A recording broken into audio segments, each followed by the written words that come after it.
My name is Bridget Lane. I'm 36 years old. I work for the Defense Intelligence Agency, but not in the way people think. I'm not the analyst behind the screen. I'm not the translator you see wearing a headset at a summit.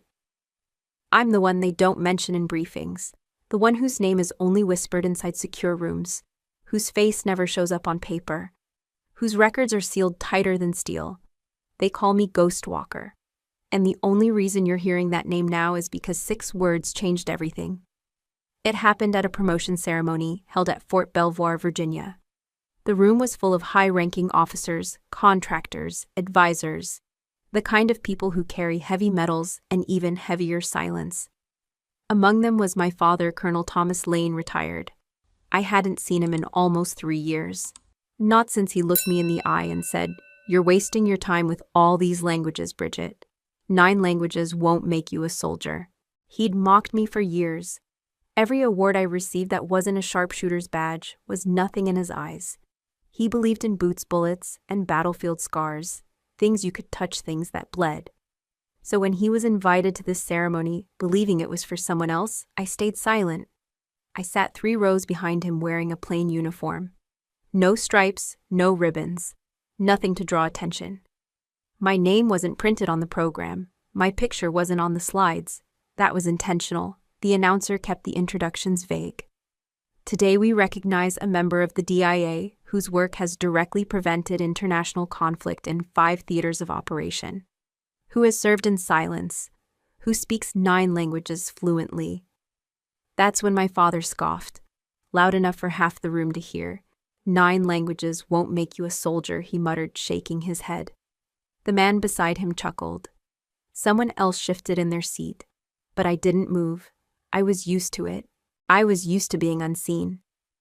Then the mic on the main podium popped, and a voice cut through the air like a blade, not the announcer's voice. No, this one was deeper. Commanding, weighted with war. It was General Latimer, my current commanding officer. He stepped forward, didn't open a folder, didn't look at notes. He simply stared out into the room and said 6 words. "We need Ghost Walker in the room." At first there was confusion. A few heads turned. Whispers rose. Ghost Walker. Who some looked toward the hallway expecting someone to walk in, but I stood, 3 rows back. I rose from my seat and stepped into the aisle. Every footstep echoed. My father slowly turned in his chair, frowning. Then his eyes locked on mine. Recognition took longer than it should have. He blinked twice, then stood, not in anger, not in disbelief. He stood at attention, because every officer in that room had already done the same. They knew the name, Ghost Walker. I walked past my father. He didn't speak. He didn't blink. And when I reached the front of the room, the general simply nodded. No applause, no music, just silence. The kind of silence that comes after a shockwave. I turned toward the crowd. Some of them looked guilty, some looked proud, but no one looked away. I looked back at my father. He was still standing, and for the first time in my life, he didn't have anything to say. My name is Bridget Lane, but to them, to the people who've read my classified files, to the men I've pulled out of enemy prisons, using nothing but dialect and intuition, to the ones who know what I've done, without ever knowing my name, I am Ghost Walker.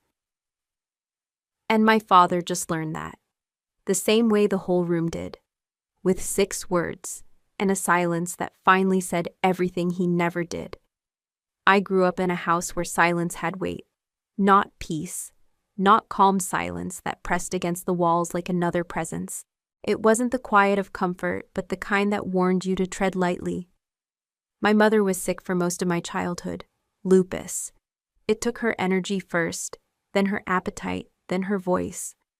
I was 8 when she stopped going outside, 9 when I started helping her wash her hair, 10 when I realized I'd already memorized every sound she made, because they were the only soft ones left in the house.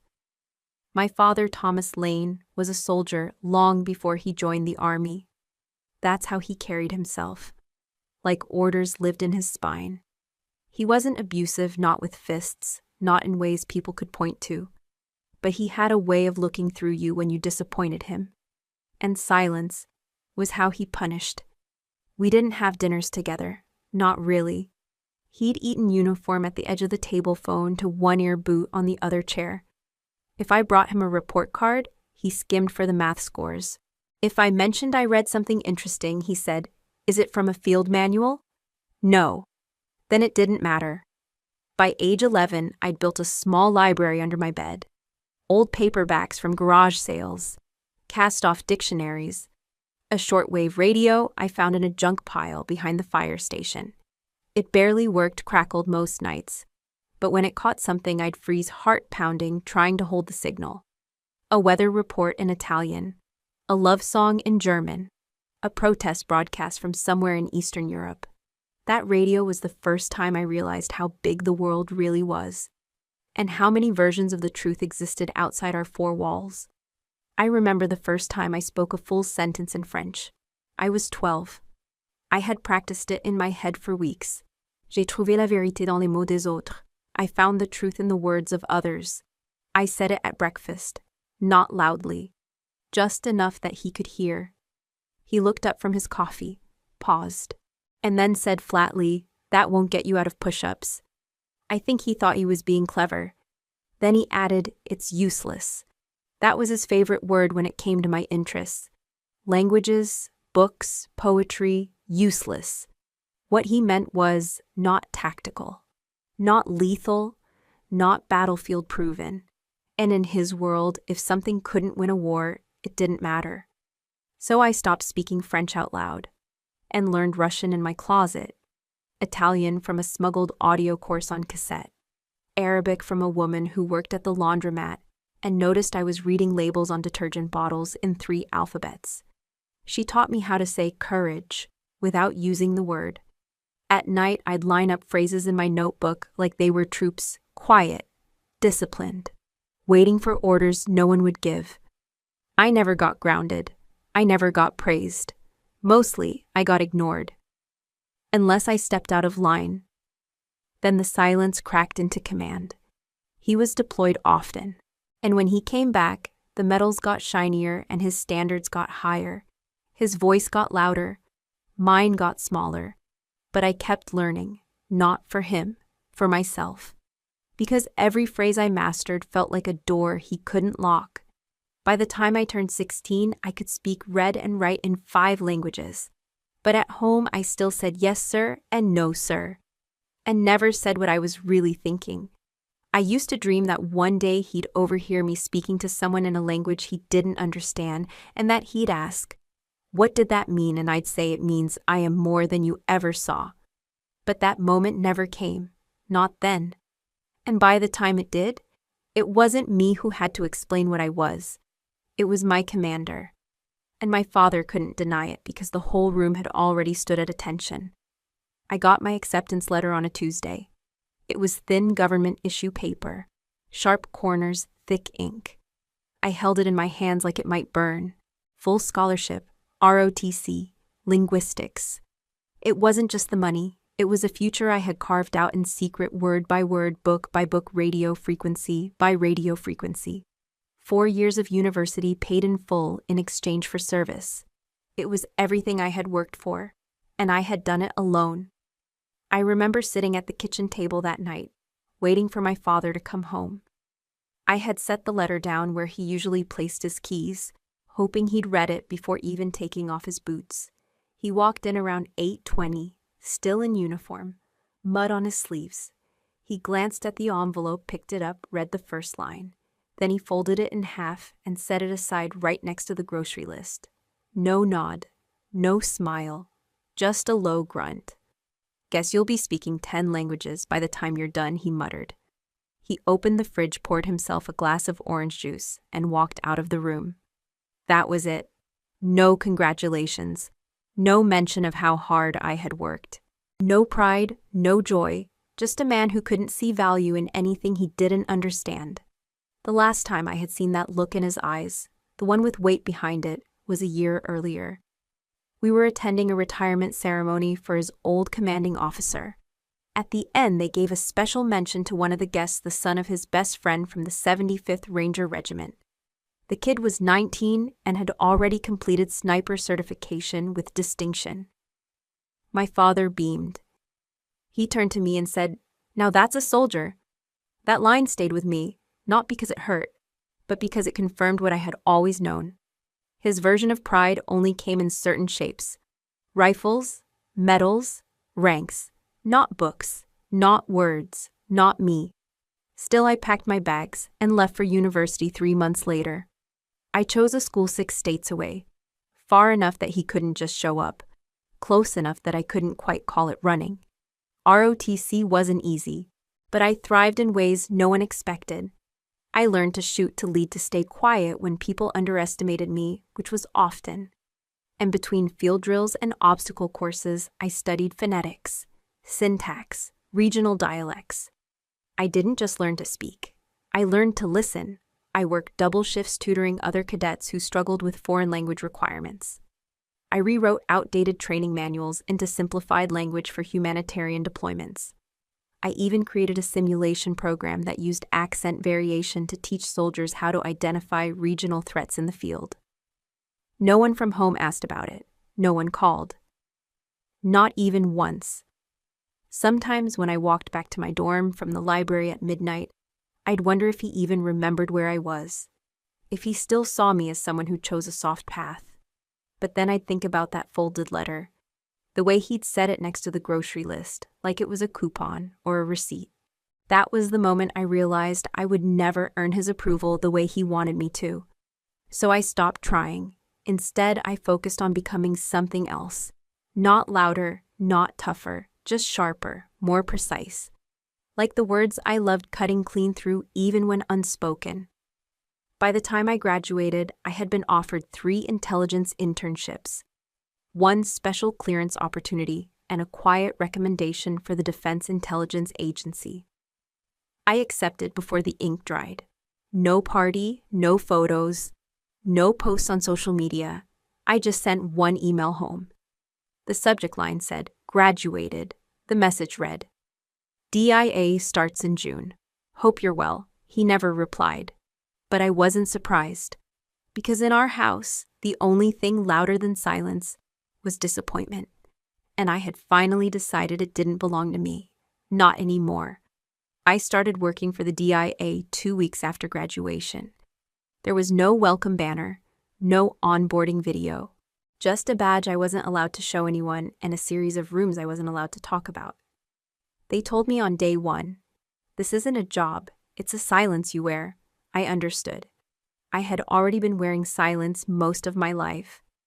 My title was deliberately vague linguistic field support specialist.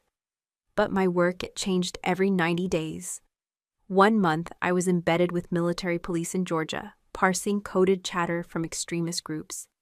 The next, I was flown to Ukraine to cross-reference documents that had never existed, at least not officially.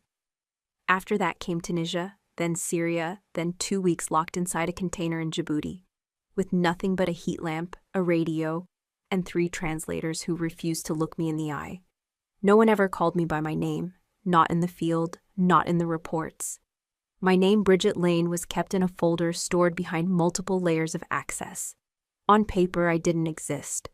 I was listed as a support contractor, not military, not civilian, not assigned, just a ghost. That's how it works in the DIA. You don't leave fingerprints, you leave suggestions. At first, I was underestimated. A woman, young, soft voice. They'd hand me transcripts and assume I was just proofreading. But then I'd correct a misheard idiom that turned a vague threat into a precise attack plan.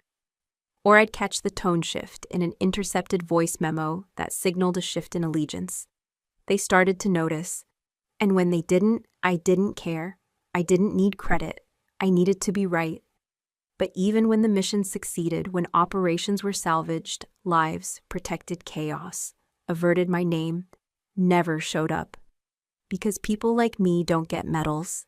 We get burned phones, unsigned memos, and one-line debriefings that say status contained. I remember sitting in a freezing tent outside Aleppo, translating a hostage negotiation that involved 6 dialects, 3 shell companies, and a man who once claimed he didn't need a translator until I proved he'd been tricked into selling weapons to the wrong militia. The soldier next to me, an intel officer from another branch, looked over and asked, "You ever get tired of being invisible?" I smiled. "Invisibility is a weapon," I said. "You just have to learn how to hold it without cutting yourself." He never asked again. Over 6 years, I became the person they sent in when no one else could figure it out. I didn't always carry a weapon, but I carried knowledge. And in rooms where no one shared a common language, that was the most dangerous thing you could bring. Still back at headquarters, I was known as the language girl. That's what they called me in passing. Not Ghost Walker, not even Bridget. Just the girl with the notebook, the earpiece, the calm tone. A soldier once joked, "You're like a UN with legs." I laughed. Because he didn't mean harm. But he didn't understand either. What I did wasn't translation. It was decoding people. Fear has a tone. Greed has a rhythm. Regret lives in the pauses. I didn't just hear words. I heard the gaps between them. Still, my name stayed locked away. And I was fine with that. Until I wasn't. Until one mission went wrong. Until someone leaked information they shouldn't have had. Until it became clear that the system I worked so hard to protect had cracks deep enough for ghosts to fall through. And I wasn't just a ghost anymore. I was a target. But that part hadn't come yet. Not in those first 6 years. Back then I was just the quiet girl with the worn boots and the perfect memory. The one who never asked for recognition. The one whose father still thought she filed paperwork behind a desk. The one who, every time she walked into a room, made it just a little safer without anyone ever knowing why. The mission in Syria was supposed to be clean. Quick coordination, low profile, limited exposure. I was embedded with a small unit outside Al-Hasaka, serving as a cultural liaison. The operation was humanitarian on the surface, meet with local intermediaries, secure medical logistics, and verify safe routes for civilian evacuation. But underneath it was something else entirely. There was a name, one asset buried in layers of tribal negotiation, whose intelligence could compromise the financial web of an arms smuggling ring that had evaded tracking for years. We were close, too close. Then the message came, a voice over our comms, in Arabic but not the local dialect. He asked for me by name, not my code name, my real name, Bridget.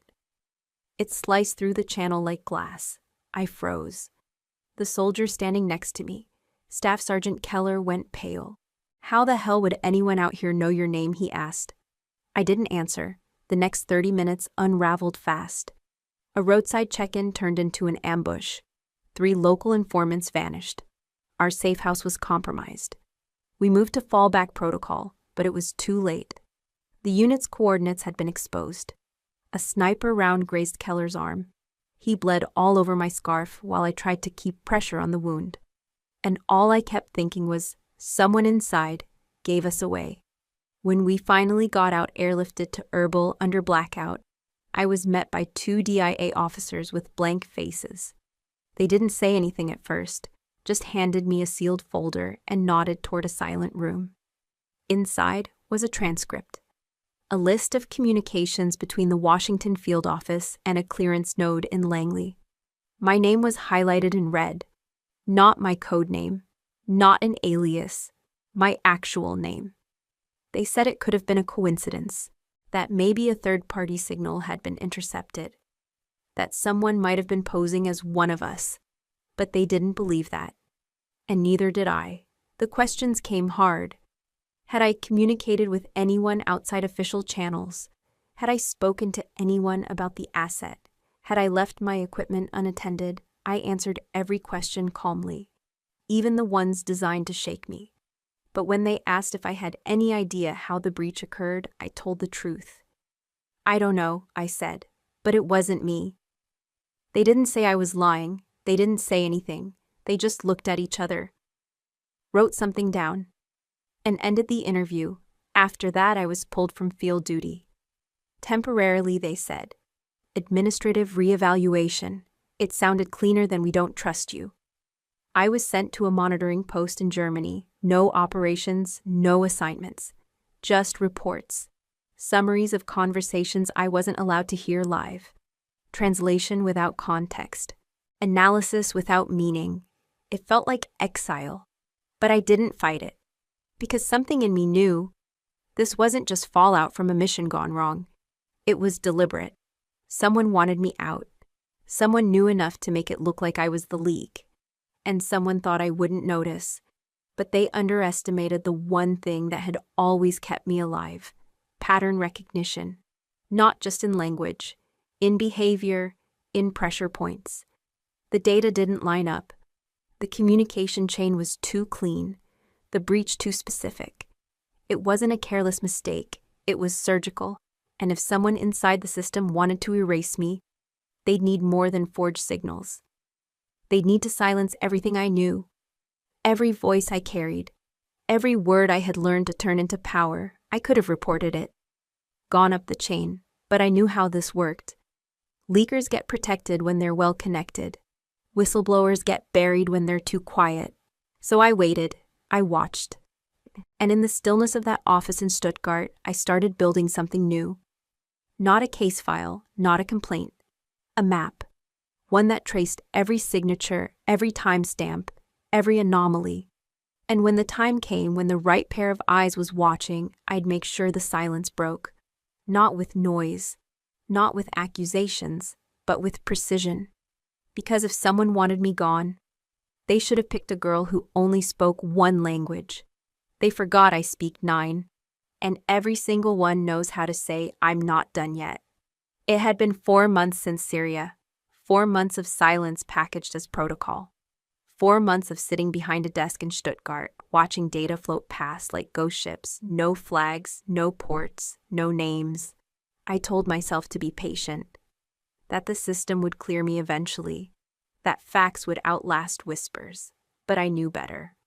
Then the call came. I was 3 sips into a burnt cup of vending machine coffee when my secure line blinked. I wasn't expecting anyone. DIA field numbers don't just call unless something's wrong or very, very right. I answered without saying my name. Bridget. The voice was familiar, clean, clipped. A little surprised to still exist in my world. Evan, I said. Evan Ashby had worked with me back in Georgia long before Syria. We'd run a short operation tracking Farsi code switchers in black market arms negotiations. He was the kind of guy who memorized encryption schemes for fun and once cracked a Turkish smuggling ring because he recognized the pattern in how they used emojis. We hadn't spoken in over a year. "Did I catch you at a bad time?" he asked. "I'm DIA in exile," I replied. "Every time is a bad time." He gave a dry chuckle. Then a pause. "Listen, I didn't call just to say hi." I leaned back, eyes narrowing. He continued. "I've been reviewing fragments from the Syria breach. You know, the ones they said were too corrupted for analysis." I nodded, though he couldn't see me. They weren't corrupted, just layered. He paused again. Layered how structured. Like something meant to look chaotic but wasn't. A pit formed in my stomach. "What are you saying?" "I'm saying the sequence in that signature hash, the one tied to the signal that dropped your name, it wasn't random. It followed a proprietary cipher. Who's another silence. Longer this time. That's why I called you," Evan said slowly. "It matches the key design used in a contractor framework developed 6 years ago, Department of Defense Joint Encryption Licensing, Project Alto." My breath caught. "I know that name," I said. "Yeah, you should," Evan answered. "Because the lead signatory for that framework was Colonel Thomas Lane." The words didn't land all at once. They dropped one at a time, each heavier than the last. I stood up, heart suddenly pounding like it used to on extraction nights. "No, there has to be a mistake," I said. "My father was involved in Alto, but he only signed oversight protocols, not system design." "That's what I thought too," Evan said. "But the document trails don't lie." He tapped something. I could hear keyboard strokes through the receiver. "I just emailed you a sanitized trace check linked 47. I opened the file. There it was. Clear as day. Lane Thomas H. Authorization Level C4. Signature Approval Encryption Lattice 12 Delta. He hadn't just seen the design. He had signed off on the encryption model itself. The same model used in the Syria breach. My mouth went dry. It doesn't prove anything, I whispered. Evan didn't answer. I sat down, hard eyes locked on the screen. It could have been copied, I offered. Reverse engineered. It could have, Evan replied. But then there's this. Another email arrived. A metadata tag, logged in the system 10 months ago, 3 months before Syria. Someone had accessed the Alto framework from a legacy terminal. The IP address mapped to a location registered under a private consultancy firm, based in Virginia. The listed executive contact, Thomas Lane. I didn't speak for a full minute. Not because I couldn't, because if I did, I might scream. Evan finally said, I'm not accusing him of anything, but someone used his credentials or wanted it to look like they did. And either way, I said my name was the one they burned. Exactly. I stared at the wall, my own reflection warped in the dark window glass. I had spent years building a life that couldn't be touched. And now the breach had a shape, a signature, a history, a face, my father's face. I ended the call with a thank you I didn't mean. Then I sat in the dark, hands clenched, breathing slowly. If he had done it, I needed proof. If someone else had used him, I needed the trail. But either way, one thing was now undeniable: I had been targeted from inside the house. After the call with Evan, I didn't sleep. I couldn't. My body was still, but my mind was moving like a machine stuck in overdrive. I spent the next 72 hours combing through digital archives that weren't supposed to be accessible. Retired contractor approvals, archived encryption logs, internal memos from procurement teams that hadn't existed in 5 years. I didn't use my DIA credentials. Too risky. I accessed through a dormant node once used for black market surveillance on Eastern European tech firms, an access point I had built myself back when I still thought the system could protect itself. The pattern came into focus faster than I expected. 6 documents, all tied to Project Alto or adjacent systems, all rubber-stamped with the same authorizing signature, Lane Thomas H., Technical Policy Consultant, Level C4 Clearance, Temporary Authority. I stared at the wording.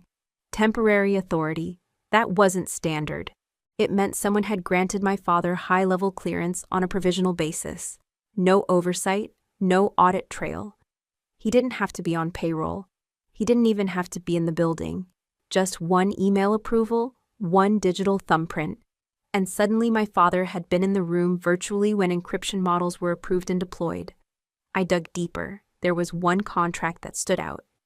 Between the DIA and a vendor called Redshore Analytics, a shell company based in Reston, Virginia. At first glance, it looked like routine support data lattice replication and monitoring services. But the date caught my eye. Signed and finalized January 4th. The Syria breach occurred in March.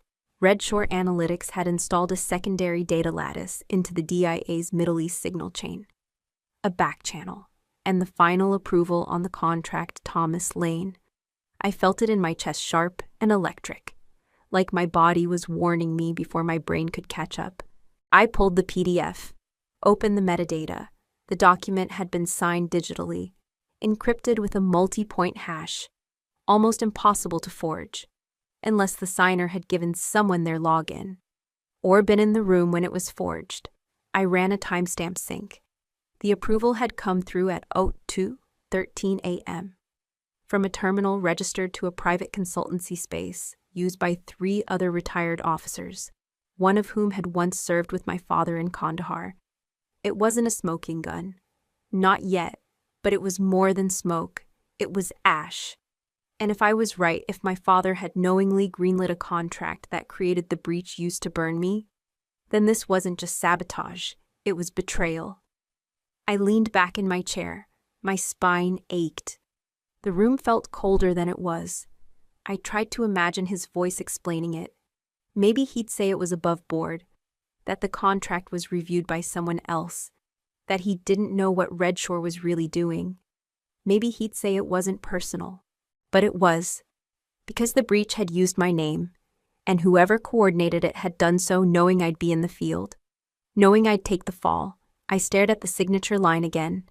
It wasn't just ink, it was intent. When I was 13, I forged my father's signature once to get out of gym class. He found out, made me run laps until I threw up. Said a signature is a man's honor. You don't steal that. Now here I was, looking at his name, wondering if it still meant anything at all. I downloaded the files, encrypted them under a new code tree, saved them to a dead drop folder only one person had access to me. Then I sat in the dark, blinking against the glow of the screen, and whispered something I hadn't said aloud in years. Why it wasn't a question for him, it was for myself. Because no matter what the evidence said, part of me still wanted to believe he wouldn't do this. But belief is a dangerous thing in intelligence. Belief gets people killed. Evidence is safer, colder, cleaner. And the evidence was starting to scream. The moment I had enough evidence to draw blood just short of a full accusation, I knew I couldn't go through official channels. Not directly, not as myself. The system had already marked me once. It wouldn't survive a second misstep, and I wasn't about to hand it another excuse to bury me. So I wrote a report, 8 pages, coded references, metadata from the Red Shore contract terminal logs, encryption matches from the Syria breach. Each footnote pointed to a consultant with level C4 clearance who had approved irregular encryption access under a legacy framework. I left the name out. Instead, I signed it with a temporary identity, one I had used years ago during a counter-disinformation operation in Moldova. It still lived in a secure relay never deactivated. To the DIA, I was Alex Marsh, External Systems Observer, Tier 3 Access. It was just enough clearance to sound real. Just enough distance to make the report hard to ignore. I routed it through a narrow intel channel straight to Oversight Compliance Unit 3. OCU-3 handled internal irregularities and silent anomalies. They weren't investigators, they were cleaners, but they paid attention when whispers had teeth. 3 days later, someone bit. I received a response on the same secure node. Encrypted. High priority. The message read, "Patterns confirmed." Proceeding with quiet escalation. Source acknowledged. Containment protocol initiated. It was clean language. DIA speak for, "We believe you. We're on it. Don't get in the way." I didn't reply. I didn't need to. They didn't want conversation. They wanted room to move. Over the next 2 weeks, I watched from a distance as internal traffic shifted. 3 senior contractors in logistics were placed on extended leave. Red Shore Analytics was flagged for retroactive audit, and a non-public invitation was issued for a ceremony at Fort Belvoir, honoring select veterans and technical advisors for their contributions to long-term operational security. My father was one of the names on that list. I read the memo twice. It was short, polished, just enough detail to feel ceremonial, not strategic. But I knew better. This wasn't a thank you. It was bait. DIA doesn't like public confrontations. They don't expose people with press releases. They do it with pageantry-controlled environments, tight witness lists, security watching every blink. The plan was subtle, brutal, and beautiful. Invite the man who helped greenlight the breach. Place him in a room full of people who knew what really happened. And let him watch as the very name he tried to erase walked to the front of the room. And was saluted. They weren't just going to out me. They were going to make it unforgettable.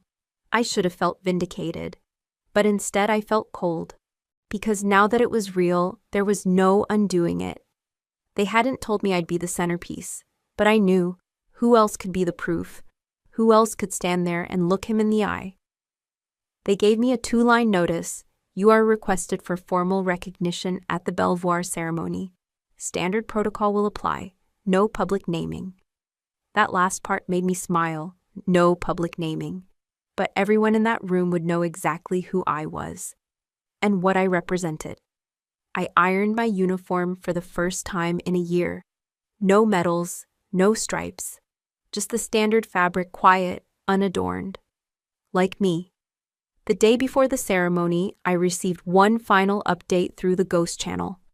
It was from OCU-3. Secondary targets confirmed. All observers will be present. Commander Latimer will initiate exposure. Maintain posture.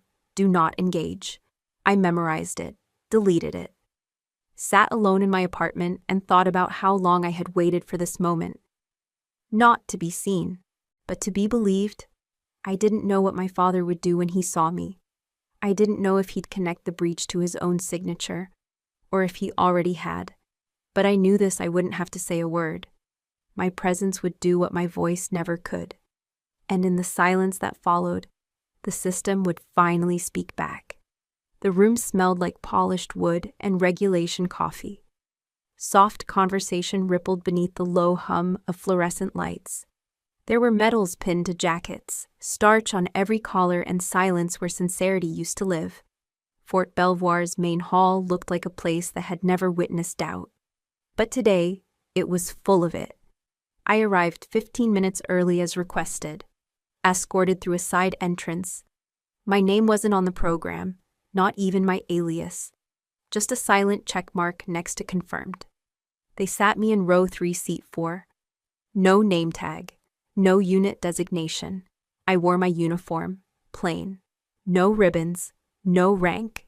To most people in that room, I was a quiet observer, one of many, except not all of them thought that. I caught a few glances, subtle, quick, a flicker of recognition here, a narrowed gaze there, the kind of looks that said I've heard stories, but no one spoke to me, not directly. I didn't need them to. Because I wasn't there to be greeted. I was there to be revealed. At exactly 0900, the ceremony began. An aide approached the podium, cleared his throat, and opened a small leather binder. Today, he began, we honor those whose contributions to long-range operational intelligence have made this country more secure, often without anyone knowing their names. A few heads nodded. The usual line. The usual room. I heard my father before I saw him. His voice still carried that same crisp edge like boots on tile. He was seated on the other side of the aisle up front in the VIP section. Polished shoes, perfect posture, uniform tailored to a man who never aged in his own mind. They announced him second, Colonel Thomas Lane, retired former technical advisor to the Joint Encryption Task Force Project ALTO. Applause? Measured, respectful. He stood, nodded once, smug but not theatrical. He didn't see me, not yet. The ceremony moved fast, deliberately so. The names called were vague. Most were referred to only by initials or project numbers. One by one they stepped forward, accepted a nod, then returned to their seats. Then came the pause. The binder closed. The aide stepped back. A new figure approached the podium, General Latimer. Tall, gravely voice, war-worn face. He didn't smile. He looked out across the room like a man looking through fog, searching for a target. When he spoke, his tone dropped half an octave. This next recognition is not ceremonial. It is corrective. We are here to acknowledge a contribution that has reshaped the landscape of modern intelligence gathering, without recognition, without protection. And until recently, without a name. The room shifted. Not loudly, but noticeably. I felt the ripple. It passed through shoes and chairs and throats that had gone suddenly dry. My father leaned slightly forward. Latimer continued. There is someone in this room who was marked once, not for what they failed to do, but for what they did too well. Someone whose work has saved lives, destabilized enemy networks, and navigated more linguistic and cultural terrain than most of us could name. Then came the pause. You could feel the room lean in. He looked up. Then he said it. We need Ghostwalker in the room. 6 words, nothing else. But they landed like a siren no one had heard in years. There was no announcement, no spotlight, just silence. Then I stood. Row 3, seat 4. One movement, no hesitation. He didn't look at me first. My father, I mean. He looked left, then right, trying to locate the source. When I stepped into the aisle, he finally turned, and everything in his face went still. There was no anger, no confusion, Just recognition. He didn't blink, he didn't move. Then slowly he stood. Not ceremonially, not with pride, but like a man standing because he's no longer sure what else is real. I walked down the aisle, each step made quieter by the fact that no one else moved. No one whispered, no one clapped. I passed rows of decorated uniforms, pressed hands, fixed jaws. But no one met my eyes. They didn't need to. They already knew. I reached the podium. General Latimer stepped back. Didn't offer me the mic. He just nodded once. Respectful. Final. I returned the nod, then turned, faced the room. I didn't salute. I didn't speak. I just stood. And in that stillness, the only sound was fabric shifting as officers straightened in their seats, as heads dipped, as backs stiffened. Recognition doesn't always need ceremony. Sometimes it just needs time to finally catch up with truth. I looked at my father, still standing, still staring, his mouth open just a little, but no words came. Because what do you say when the daughter you dismissed becomes the proof that you were wrong? He didn't sit down until I returned to my seat, and even then, he never looked away. 6 words had broken the script, but it was the silence after that told me he'd never be able to write another one. My father didn't leave the hall right after the ceremony. He didn't shake hands or join the post-event briefing with the other retirees. He just stood near the back exit under the insignia of the Intelligence Support Command, gripping his phone like it might anchor him to something he still understood. I watched from a distance. He wasn't pacing, wasn't angry. He looked disoriented, like a man whose compass had spun completely off axis. I could have walked up to him, could have said something, but I didn't. There's a silence more powerful than any accusation, and I had earned the right to use it. Instead, I waited.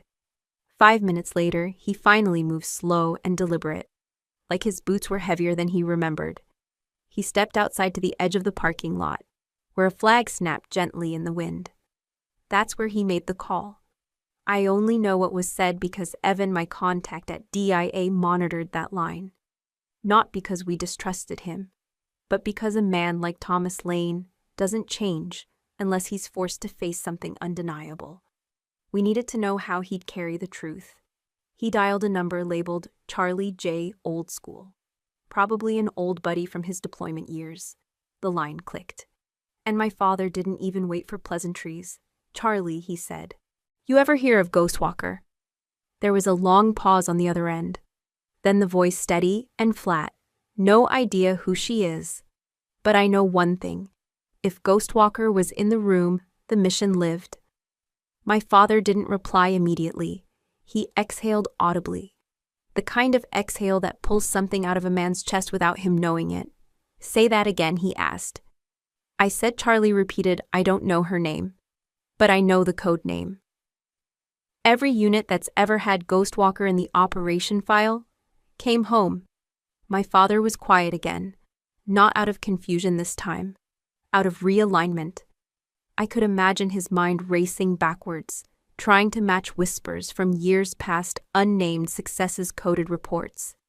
To me, Bridget, his daughter, the one he had once called useless with a map, the one who never fired a real weapon, the one who read foreign newspapers with a red pen and marked syntax patterns as if it mattered more than marksmanship, the one who never got a single clap in her own home.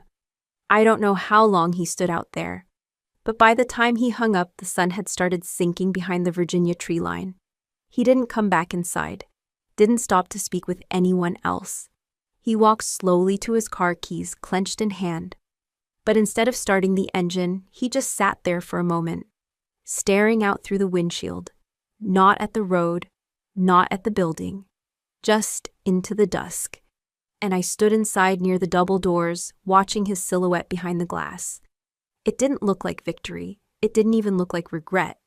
It looked like recalibration, like he was trying to rewrite an entire story he'd told himself for years about power, about value, about his legacy, and about me. I didn't need him to apologize. Not then. Maybe not ever. Because there are truths that don't demand an apology, they demand acknowledgement. And today he had no choice but to acknowledge me. The man who raised me to believe I was ordinary just learned in front of a room of officers that I had been anything but. He would drive home that night past the street signs we both knew, past the base where he used to be saluted, and into a house that never echoed with applause for his daughter, but now held the name Ghostwalker somewhere between its walls. He would pour himself a drink. He would sit in the chair he always sat in. But the room wouldn't feel the same, because silence has a shape, and mine had finally taken its place. And maybe, just maybe, when he turned on the evening news and heard about a near-miss operation intercepted in real time, he would pause, listen, and wonder if I'd been in the room. He wouldn't call, not yet, but I didn't need a phone call, because I had already spoken louder than any words ever could. My name was Bridget Lane, but to every commander who mattered, to every survivor of a mission that should have gone south, to every strategist who saw meaning in maps, codes, dialects, and silence, I was Ghostwalker. And now so was he, whether he liked it or not.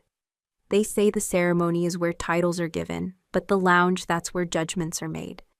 It wasn't long after I stepped off the stage, my name still echoing in a dozen minds, that I entered the officers' lounge with a paper cup of burnt coffee and a head full of silence. At first, no one said anything. The kind of silence that looks like respect but smells like evaluation. Then, just behind the tall vending machine near the back table, I heard the first whisper. Ghostwalker. For real, the voice snorted. She's a linguist. Sits at a desk, not behind a trigger.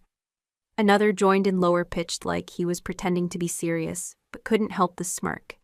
Maybe it's a new PR move. Slap a cool codename on desk, analysts call it tactical branding. Laughter restrained. Not explosive, not confident. The kind that needs company to survive. They didn't know I was there yet. Didn't know the walls carried more than sound.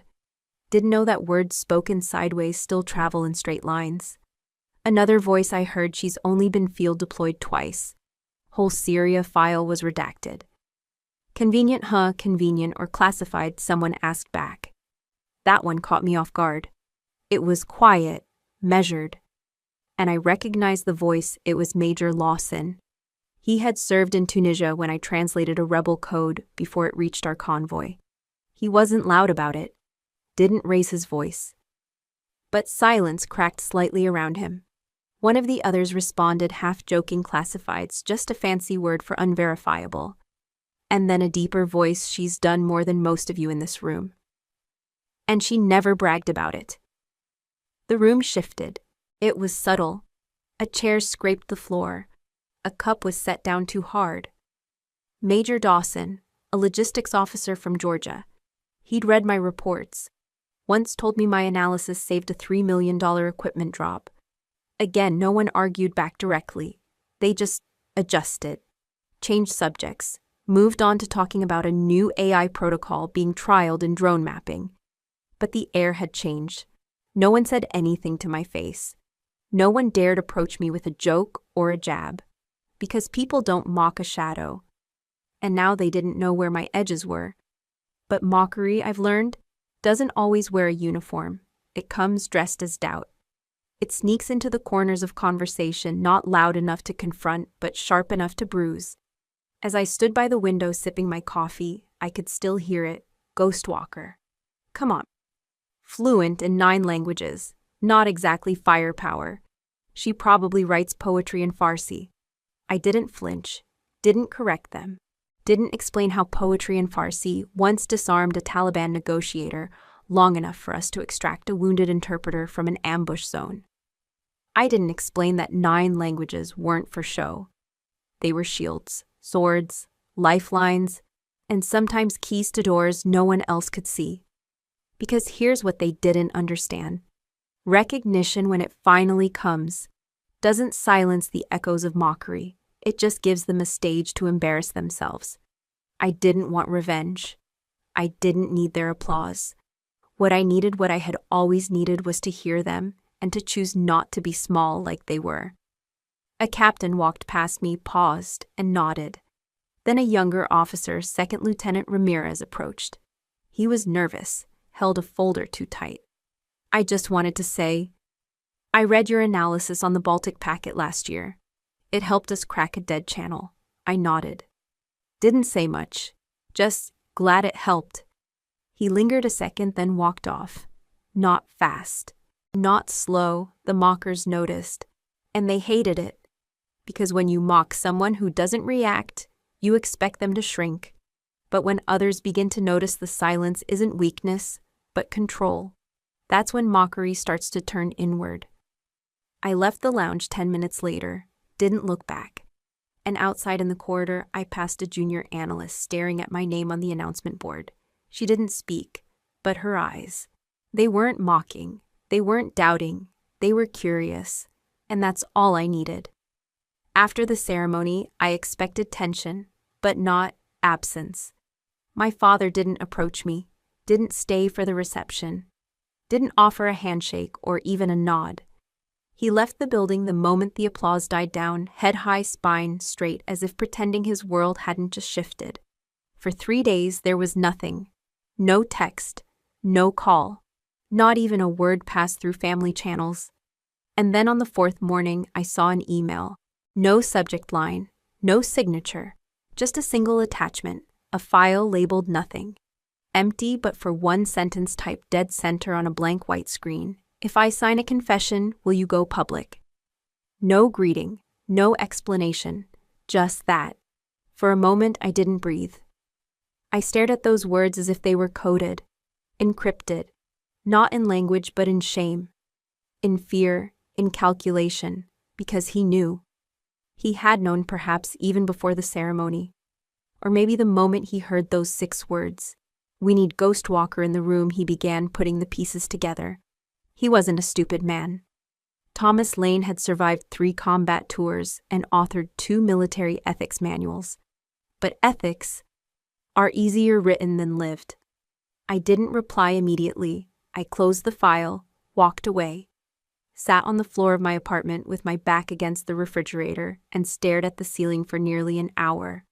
What he was asking, it wasn't about guilt. It was about control.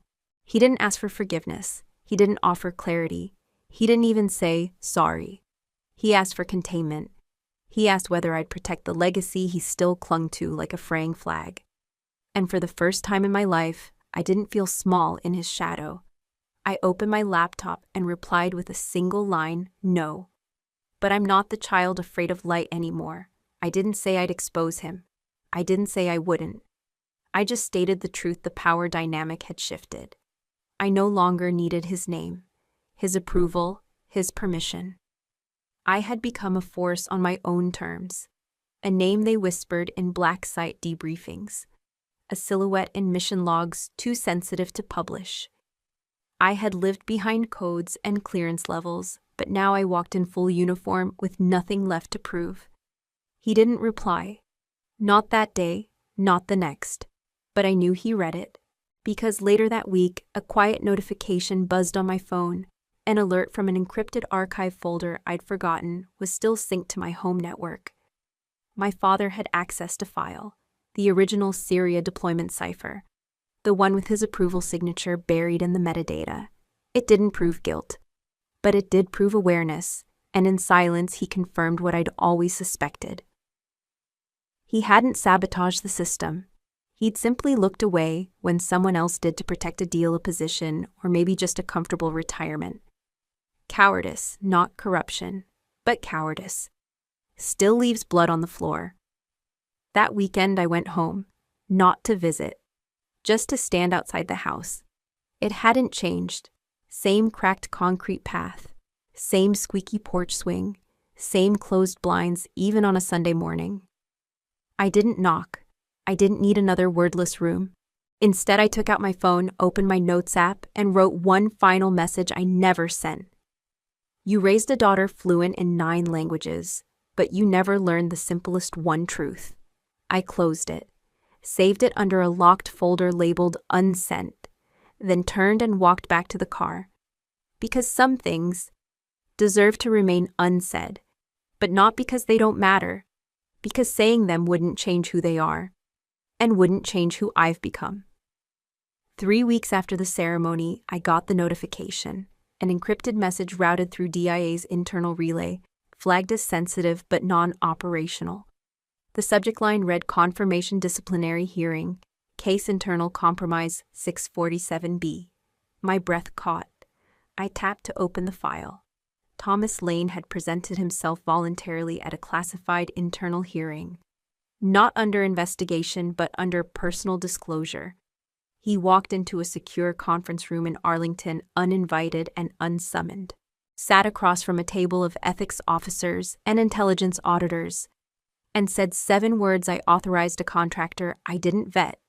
There was no flair of drama, no attempt to redirect blame. He admitted it plainly that 6 years ago he fast-tracked an encryption contract because the firm was recommended by a fellow officer with political ties. He signed without full code analysis, didn't flag the anomalies, didn't notice the open backdoor in the transmission layer. Or maybe he did. But he didn't stop it. Either way, he accepted responsibility. He was asked if he knew who reported the breach. He looked them in the eye and said no. But I suspect I owe her everything. He never said my name. Not to them, not in writing. But in the transcript, a line was underlined and flagged. I made a critical error. I accept all consequences, but I ask only one condition: keep my daughter's name off every record. He could have denied it, could have gone silent, could have let the weight fall where it may.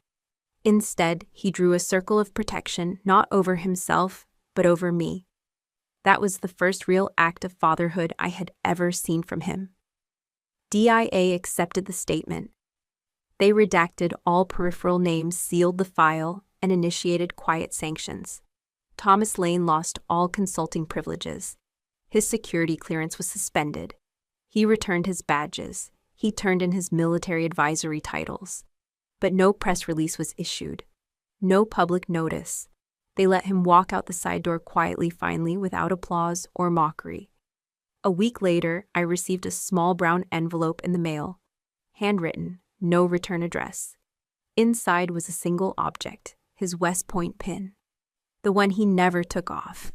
Not even during surgeries or international travel. The one I once tried to touch as a child and was told, "This is for soldiers, not for those who quit." He didn't include a note. He didn't need to. For the first time, his silence wasn't absence. It was acknowledgement. I held that pin in my palm for a long time, feeling its weight, its history, its quiet shift in meaning. It wasn't a gift. It was a gesture, not of approval, but of surrender. A passing of honor from a man who finally understood medals mean nothing without the courage to face your own failures. I never wore it. I keep it tucked inside a locked drawer next to the Syria report and the deployment cipher next to the unsigned confession I wrote but never sent. Because legacy, I've learned, isn't about headlines or decorations.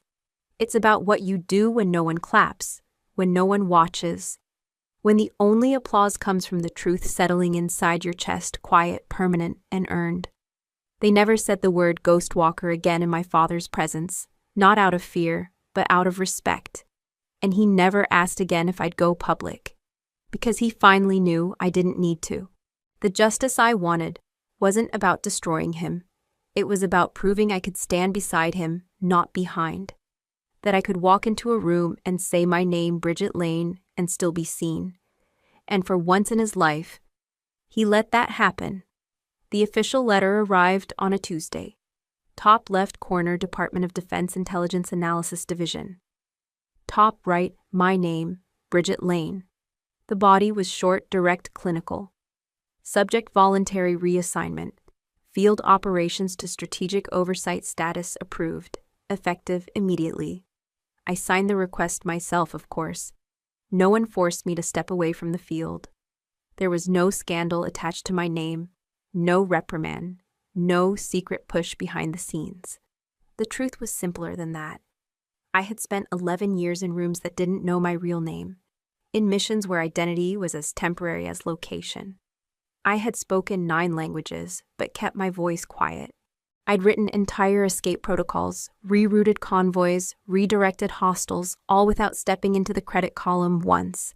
I was a ghost, and I was proud of it. But something shifted after that ceremony. Not just in my father, but in me. I didn't need the shadows anymore. And so I asked for reassignment, the new role Director of Strategic Language and Cultural Intelligence Training. It didn't sound thrilling, didn't make headlines, didn't come with badges or covert operations, but it meant building the next generation, shaping minds, not just missions.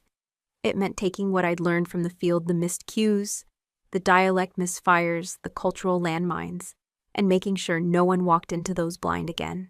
At DIA's Northern Virginia campus, my office had a real window. My badge had my real name, and for the first time, I didn't flinch when someone used it in a hallway. I redesigned the training curriculum myself, structured modules around real-life extraction failures and miscommunication breakdowns, built live simulations using audio from past operations with names redacted but truth preserved.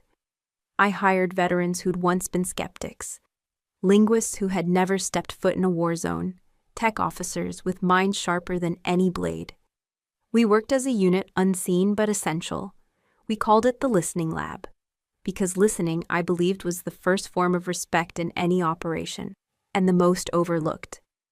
In the third month of my new role, a junior recruit walked into my office. He was holding a printed briefing on my past field work. He'd gone digging beyond the standard clearance level. He sat hesitant.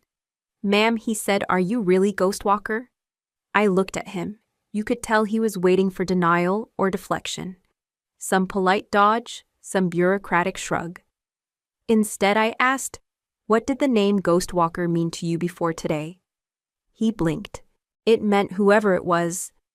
They saved lives without needing to be seen." I nodded. "Then keep believing that." He smiled, stood, and saluted. I didn't return the salute, not out of disrespect, but because I'd never asked for it in the first place. Later that night, I found myself opening the locked drawer where my father's pin lay. I held it briefly, cool, solid, heavier now that I understood its story. Then I tucked it beside a new item, a printed syllabus labeled Ghost Operative Linguistics 101. Not for pride, but for continuity. Because stories like mine shouldn't vanish. They should evolve. I never saw my father again in uniform. He retired quietly, moved out west, spent his days rebuilding an old Cessna plane with a neighbor's kid. I heard from mutual connections that he never spoke of Ghostwalker, but he kept a file folder marked DIA Language Division tucked beside his military records at home. One day I believe he'll tell that neighbor's kid a story, maybe not about me, maybe not by name, but something about what it means to serve without shouting, to admit failure without flinching, and to love someone without understanding them. Until it's almost too late. And that's enough. I used to think the world was divided between applause and silence, that you either made noise or disappeared. But now I know better. There's a third place, a steady hum where quiet impact lives, where stories aren't shouted but passed along in small true ways, like a pin in a drawer, or a name whispered in a training exercise, or a voice unshaken speaking in a language someone finally understands. That's where I live now, not as a ghost, not as a daughter trying to earn someone's nod, but as Bridget Lane, instructor, architect, survivor, and still, even without the shadows, still a walker between worlds. It was a Thursday when I stepped into the classroom for the first time, not a field op, not a mission briefing, not a debrief in a secure bunker under red lights and code names. This was different. The hallway was brightly lit, the walls bare, except for a few framed maps and timelines. The room itself was quiet, sterile in its arrangement, but alive in potential. On the door was a small metal plate. Nothing official, nothing flashy. Just 4 simple words, laser-etched, the Ghostwalker Room. I paused. No ceremony, no grand reveal. No one standing nearby waiting for my reaction. But someone somewhere had made a decision. To put a name on a door, to acknowledge what had always been invisible. I didn't know who did it, and I didn't ask. Instead, I ran my hand gently across the name and smiled.